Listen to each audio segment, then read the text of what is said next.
Hey guys, welcome back to my channel, or welcome if you're new here. We are back with another huge empties video today. Huge! I did take inventory, I counted, I have 25 different empties to talk through today, including, as always, a mix of skincare, hair care, makeup, and body care. So obviously a lot of items to get through. Let's not waste any time and let's just jump right into it. Let's kick this off with makeup empties. First up, I have two different blushes. Well, same blush, two different shades.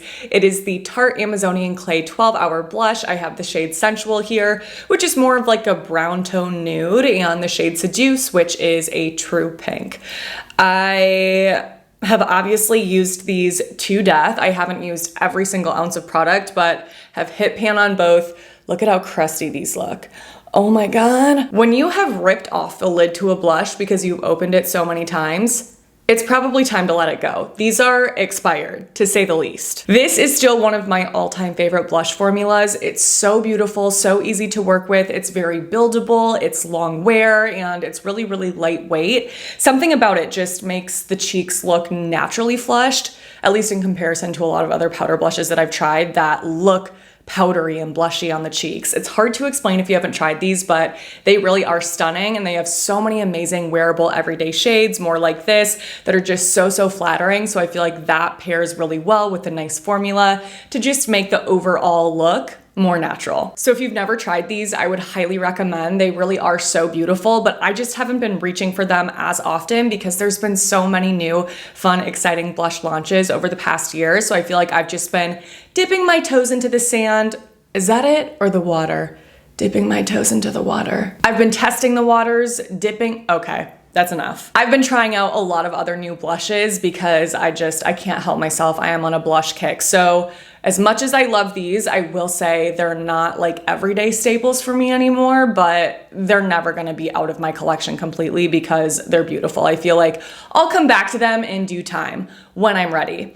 Just not quite yet. Next up is the Kaja Don't Settle Concealer, which is a really nice concealer for anyone that's looking for something that is lighter in both feel and coverage. It's definitely lightweight and very breathable, and it also is light in coverage. It's a little bit buildable, like you could maybe get this to light/medium, but not much more than that. So if you're looking for something to really cover up dark spots or under eye circles heavily, then this won't be for you. But if you want something that is light and fresh and more natural looking, I think that you would really enjoy it if you're able to find your shade, because the downside is that they only have 12 shades available, which is just obviously not nearly enough. So if you can find your shade and you want something natural, it's a good one. Otherwise, won't be for you. Next up is a lipstick from Wet n Wild. This is their Mega Last matte formula in the shade Skinny Dipping, and this is by far one of my all-time favorite drugstore lipstick shades. It's so beautiful, and it really reminds me of MAC Modesty, which is my all-time favorite lipstick. It just has that slightly purpley undertone to it while still being a pink that I think makes it look so flattering on so many different skin tones and more natural than something that is really warm, let's say like an orange or a coral or a peach. I just find lipstick shades like this more flattering and more natural looking. It is super matte, which is just not my thing these days. So whenever I wear this, I always pop a gloss on top of it. And then with a gloss, I'm like, oh gosh, it does not get better than a shade like this. The only issue that I have with these lipsticks is this. I don't know why that happens to me with every Wet n Wild lipstick, but it does. I have purchased so many because they have so many beautiful shades, especially in the glossier formula of the Mega Last lipstick. Those are even worse. Complete mess. But it's like as I continue to use them, they just start to like break down and get all over the lid. So I am going to be getting rid of this one for that reason. It's just so messy. It is very cheap, so it's not like I spent $26 on this like some other lipsticks, but still, it's not something I want to keep in my collection because of that, which is such a bummer because the shade is so pretty. And the last makeup empty is another lipstick. This is a MAC Amplified lipstick in the shade Half and Half. Look at this. That is a nub. It's literally down to nothing, and that's good because this is definitely expired as well. This shade is so beautiful. It's like that perfect amount of brown and pink mixed together that makes it so flattering, and I did include this in a video that I posted almost 3 years ago now, which is crazy to think about. That was like 3 apartments ago, but I swatched my entire MAC lipstick collection. At the time, I had 16 MAC lipsticks. Lipstick makes me crazy. But this was definitely one of my top favorites out of that video because it's just so freaking wearable. Wait, you guys, I think this is discontinued. Oh, I'm sad. Okay, well, I guess good thing it's expired because I can't even recommend it anymore. Rest in peace. I can't believe they got rid of this. What? All right, let's move on to my skincare empties. First up is the Skin Aqua UV Super Moisture Gel SPF 50. Y'all know this is one of my all-time favorite Asian sunscreens, or I guess I should just say one of my all-time favorite sunscreens, period, because it is so, so good. This is a chemical sunscreen. It has a combination of old and next generation chemical filters, and it truly has the lightest weight feel out of any sunscreen that I have ever tried. Once this dries down on the skin, it really does feel completely traceless. It's like you're wearing nothing, and it has a really nice natural finish. So it's not going to mattify you, but it will not enhance your shine whatsoever. So this is a top pick for oily skin for sure. If you have super oily skin and you just can't seem to find a sunscreen that doesn't make you look oilier, you're missing out. Thank me later. Next, we have another Skin Aqua sunscreen. This is their UV Super Moisture Milk Pink, which is also an SPF 50. This is a combination sunscreen, so it does have old and next generation filters, just like the UV Super Moisture Gel, but then on top of that, it also has zinc oxide and titanium dioxide. The texture of this one is very runny and liquidy, and it is still lightweight, but something that definitely feels a bit more moisturizing and hydrating than the gel, and it has more of a glowy finish, but it's not overly dewy. It's not something I would consider to be shiny, but it does enhance your glow a bit. So all around, I feel like this is a really nice sunscreen that would work with a lot of different skin types, but the reason why I didn't include it in my top 10 favorite Asian sunscreens video is because this one does have a little bit more of an oily feel as you're applying it to the skin. It's pretty minimal, and it's something that I think you would probably really enjoy if you have dry skin, but because I do have oily skin, I just prefer the texture of the sunscreens that I did include in that video over this because none of those really have that oily feel. Again, it's minimal. It's not like you're gonna put this on and feel like you're putting a facial oil on, but when I was sitting down to really compare all of the textures and apply them to my face, I was like, yeah, I don't think this is a top 10 favorite for me anymore, but it still is nice. Next up is the Black Girl Sunscreen Kids SPF 50. This is such a great drugstore sunscreen. It's a chemical sunscreen. The active ingredients are avobenzone, homosalate, and octisalate, and it has some really nice nourishing softening ingredients like shea butter and jojoba oil. It does have a little bit of a creamier texture. It's not something that is like crazy liquidy and runny and lightweight, but it still doesn't feel heavy on the skin. I think it feels nice. It's moisturizing. It's something that I would consider to have a pretty lightweight dry down, and it is water resistant for up to 80 minutes. So I absolutely love this for outdoor activities. I say that like I do a lot of outdoor activities, and I certainly don't. I go on walks and sometimes a run, but I like it for that. I have officially emptied the last Dermatology Tinted Moisturizer SPF 46 in their old packaging, but this is certainly not the last time that you will see this sunscreen because this is still one of my all-time favorite tinted sunscreens. This is a combination sunscreen. The active ingredients are zinc oxide and octinoxate, and this also has some great skin-loving ingredients added to it like niacinamide and hyaluronic acid. The tint is I would say light to medium as far as depth of color, and then neutral in undertone, and the coverage is definitely sheer to light. So you're not going to get a ton of coverage with this, but it has just a nice natural amount to even out skin tone and a really nice, beautiful, glowy finish with a hydrating feel. So I just really feel like this is one of the best tinted sunscreens out there. If we see more shades from them, that will be a game changer.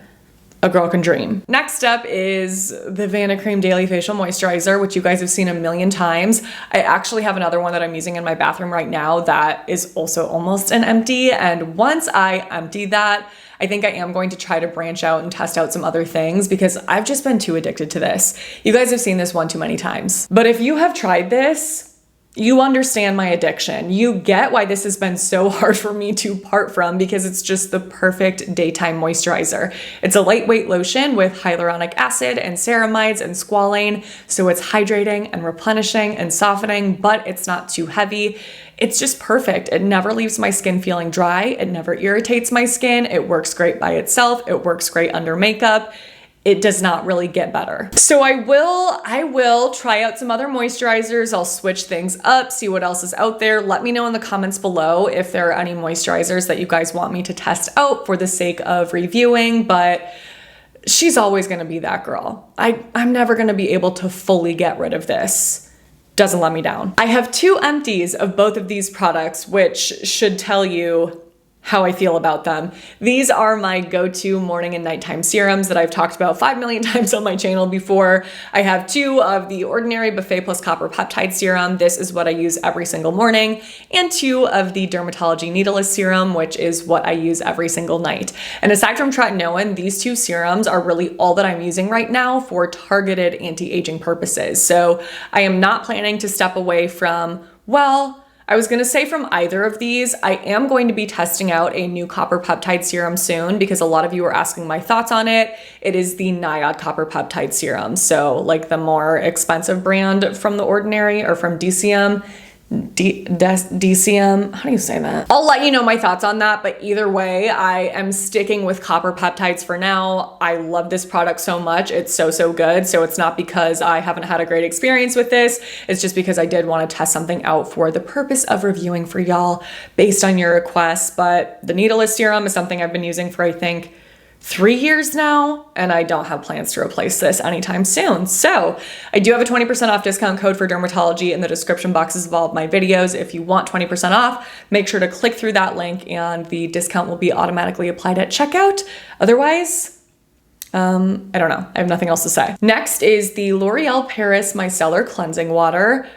This is something that I saw at CVS a while ago, and I saw that it said new on the label. So I was like, oh my gosh, did I just find like a new exciting micellar water? I have to try it out. But in looking online, I'm wondering if this is actually just really old. I feel like the CVS that I was going to in my old apartment here in Chicago had a lot of old product and I didn't realize it until after. But when I look online, I only see this on CVS and Amazon. So I'm like, maybe it's actually not new and exciting, and that's fine because it wasn't exciting to use. It was fine, it got the job done, but definitely wasn't any better than the Garnier micellar water that I've been using for a long time.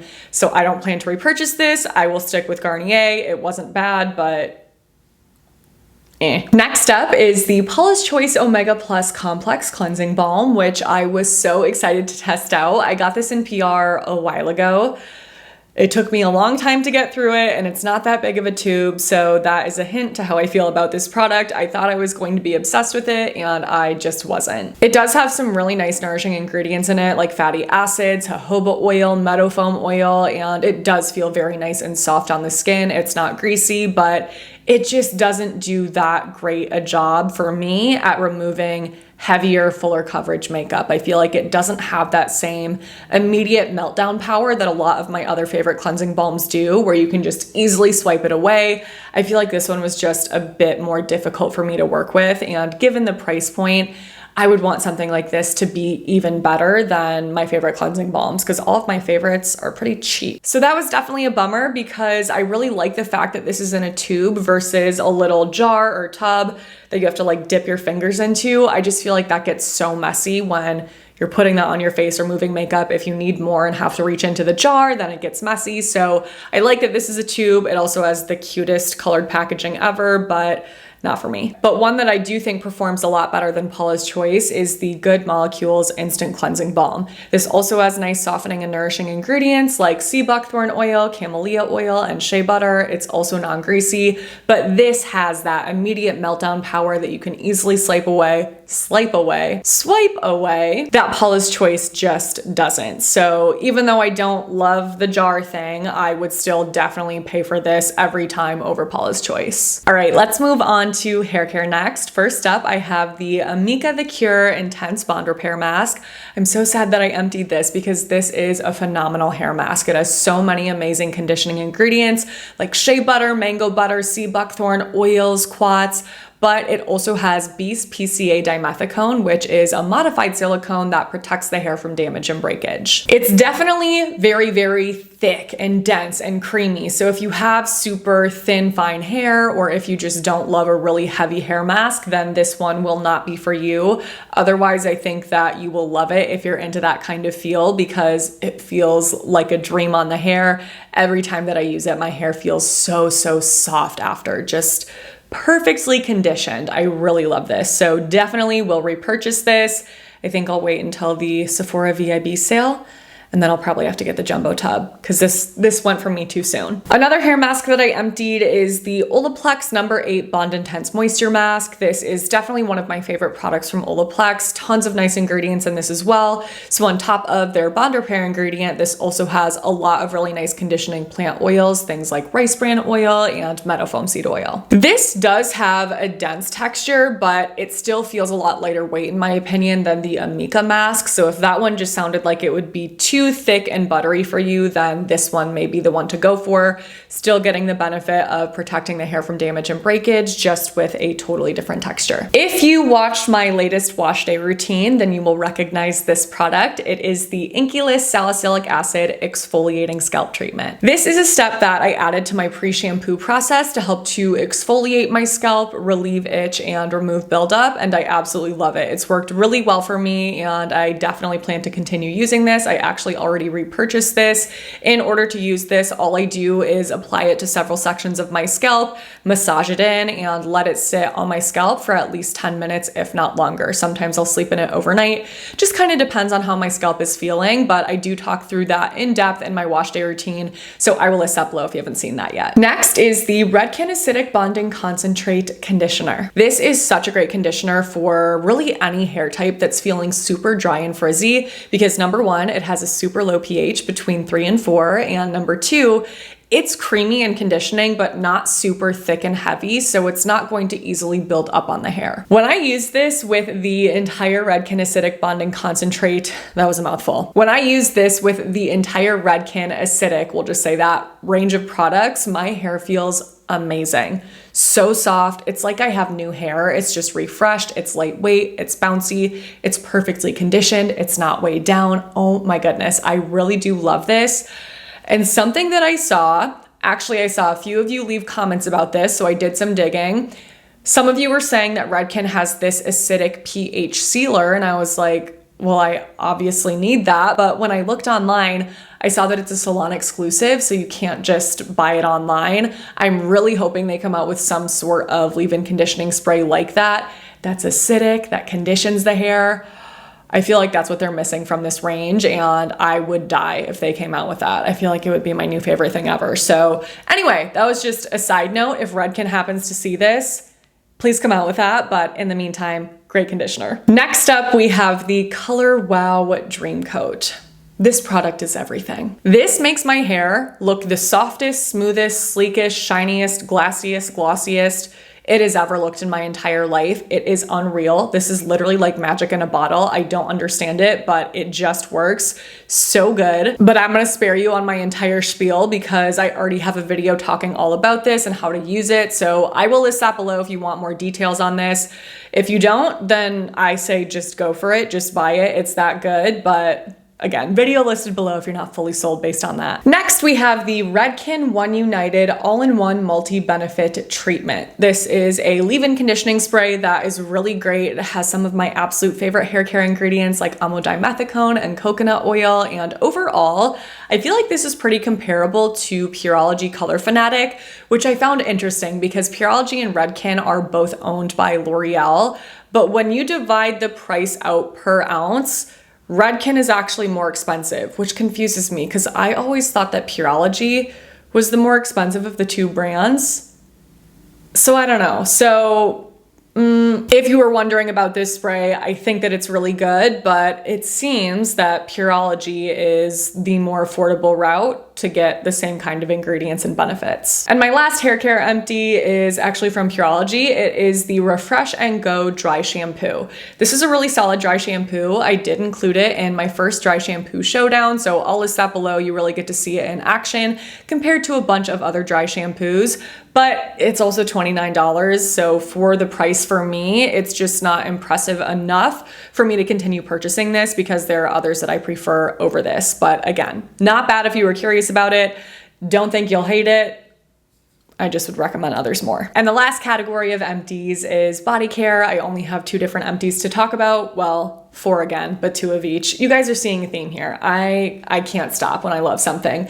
So I have 2 different hemp body lotions. First is the Koa and Sweet Almond scent, which you can still buy today. It smells absolutely amazing. I freaking cannot get enough of hemp body lotions. They are the best. They smell so good. They feel so good.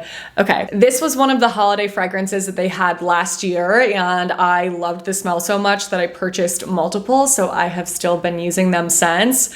Very sad that I have to get rid of this now because it doesn't exist anymore, but if they happen to come out with this again this holiday season, you have to buy it. And last but certainly not least, we have the Tanologist Face and Body Self Tan Drops. I have been using the heck clearly out of these drops. I think I've actually gone through 4 already this summer, which is kind of insane to think about knowing how many different self tanners I try. This is just beautiful, and I really have fallen in love. Well, I don't know that I've fallen in love with putting these on. Like at the end of the day, I don't ever love putting self tanner on, but when I think about all the different ways to apply self tanner, this is what I'm currently loving. There's just something so much easier about it. It feels less messy. It feels less restrictive than a really dark mousse that has a color guide, because obviously, well, not obviously, because the product's gone, but this is clear. I'm talking in circles. These are self-tanning drops that you mix in with lotion, and they don't have a color guide, so you don't have to worry about this staining things like crazy. You can definitely go out and about while it's developing, which is great, and the color is so beautiful. I have gotten a lot of questions about the tan that I've been wearing in videos over the summer, and I swear every time I saw comments like that, this is what I was wearing. So good. I use the shade Dark, and I love it. Will continue to buy. All right, you guys, those are all of the empties that I wanted to talk through for today's video. So you know the drill. Let me know in the comments below. Are you going to test out any of these products? What sounds the most interesting to you? If you are interested in purchasing anything, as always, I will have all of these products listed and linked in my description box below in order of mention, so it's nice and easy for you to find. If you enjoyed the video, please don't forget to give it a thumbs up, subscribe to my channel if you haven't already, click on that notification bell, and send my channel to a friend. Thank you so much for your support in doing those things. It really helps me out, so it means the world. Thank you guys for watching. I love you so much. Make sure to stay tuned for my next video because that will be up in a few days. But until then, I hope you have a great few days.